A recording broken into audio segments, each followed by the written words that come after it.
Hello hi नमस्कार जय जगन्नाथ सांग मैंने तो आज आम आसिक पहुँच जाऊँ ओडिशार छोट चिलिका ये जगटा को कहती। तो माने ये जगह ना तो आम बहुत शुणी समस्ते तो कहती जगटा बहुत भल होती। प्रकृत यार ना हूँ केउझर डिस्ट्रिक्ट दरगुड़ीशिला आगो छोट चिलिका भी कहती। तो ये जगह को देखो फाइनाली आसिक पहुँची गला माने जगटा बहुत सुंदर देखा पहाड़ को पूरा पानी पूरा स्थिर भाव में अच्छी सुंदर देखा ता भितर किसी देखो गछ अच्छी पूरा पूरी सुंदर लगुच।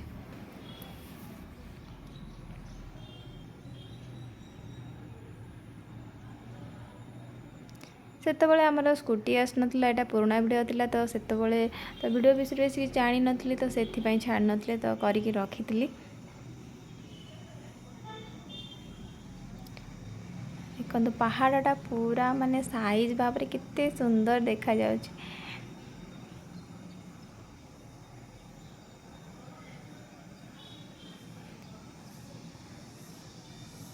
पानी भी गछ गुरा पूरा पूरी माने से गुड़ा सब मरी जाइए किंतु सब बेले सेमती ही ठिया रही। तो से बेसी जगटा सुंदरतार बेसी ये हूँ ये जो गछ गुरा ये पानी जो अच्छी पूरा स्थिर भाव में तो से बेसी सुंदर देखा जाउछि। बहुत ही लोक आसुचंती माने बाइक दी चकिया टी आसपा असुविधा किंतु बड़ गाड़ी फोर व्हीलर सब आसुचे बहुत सुंदर भाव माने से बहुत सुंदर भाव में पलि आसुची किसी असुविधा होनी।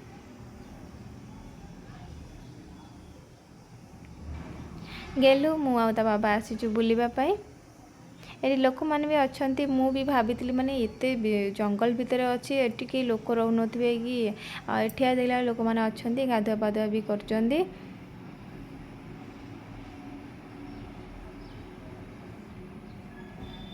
एटी देखु सब आसी लोक मैंने माने कार फार देख थुआई माने भोजी भोजी करने भी आसुँच।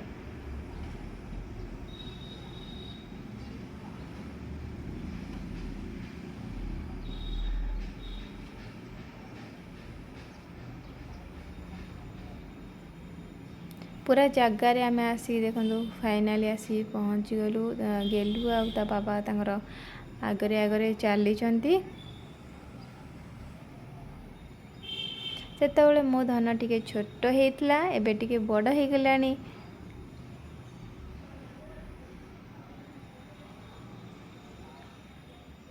एपटे लोक मैंने बस देखु पूरा पूरी मत तो जगटा बहुत भल लगे। आपन केमती लगुच जगटा आप निश्चिंत ये जगह को बुली आसतु। जदि आप जगटा मोर माने भल लगे प्लीज लाइक करेंगे शेयर करेंगे और सब्सक्राइब करने। धन द्वारा छोट छोट माने काठ ये तार पानी रे तो खेलवाई भल लगे तो से खाली पकेवाई खाली व्यस्त।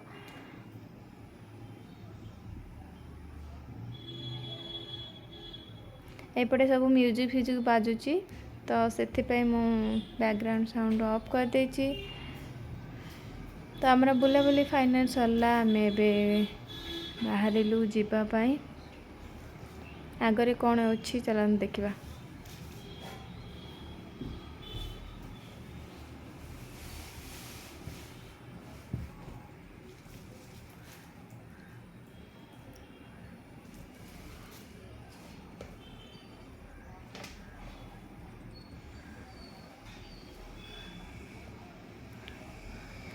बुलाबुली सारिकी आम ए फेरिलु तो आउ थे भी देखी दिखाते जगटा को केमती सुंदर देखा जाउची।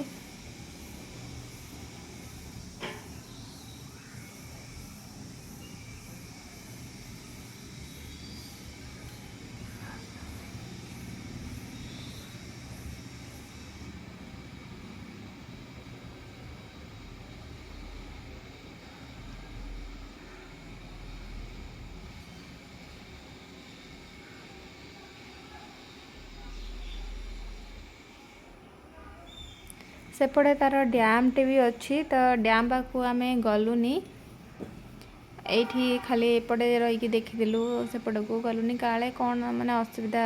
ତ ମାନେ ବନ୍ଦ କରାହେଇଥିଲା ନା, ତ ସେ ଜାଗାକୁ ଯେଉଁଠି ବନ୍ଦ କରିଛନ୍ତି ସେ ଜାଗାକୁ ଗଲା ମାନେ କାଳେ ଡେଞ୍ଜର ଫେଞ୍ଜର ଥିବ, ତ ଛୋଟ ଛୁଆ ସାଙ୍ଗରେ ଅଛି, ତ ସେଥିପାଇଁ ଆମେ ସେ ଆଗକୁ ଗଲୁନି।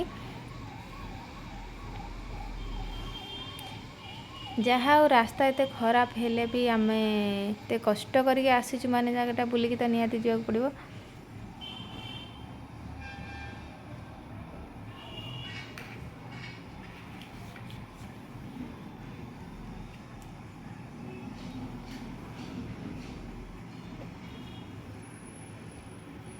ସରକାର ଯଦି ମାନେ ଜାଗାର ରାସ୍ତା ପ୍ରତି ଟିକେ ଧ୍ୟାନ ଦିଅନ୍ତେ ତ ବହୁତ ବଢ଼ିଆ ହୁଅନ୍ତା। ତ ସମସ୍ତେ ବହୁତ ସହଜରେ ଆସିପାରନ୍ତେ ଜାଗାଟାକୁ, ଆଉ ଏ ଜାଗାର ମାନେ ଦୃଶ୍ୟକୁ ବହୁତ ଭଲ ମାନେ ଉପଭୋଗ କରିପାରନ୍ତେ।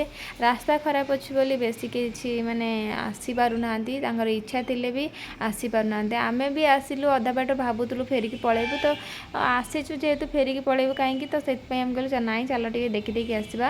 ତ ସେଇଟା ଦେଖନ୍ତୁ, ଦେଖାଯାଉଛି ଦୂରରୁ ଡ୍ୟାମ୍ଟା।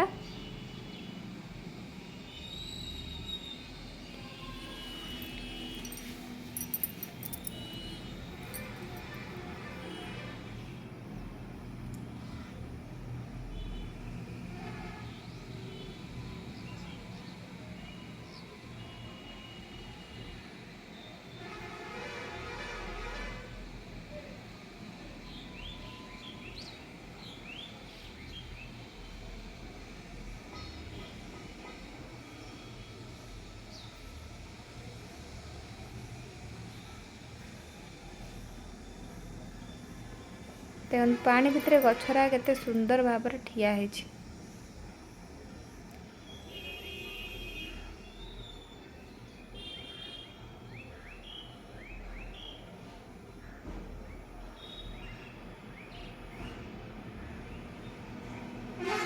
ଏଇଟା ଦେଖନ୍ତୁ ବୋର୍ଡ଼ ମରା ହେଇଛି। ଦେଖା ହେବା ନେକ୍ସଟ ଭିଡ଼ିଓରେ। ଜୟ ଜଗନ୍ନାଥ।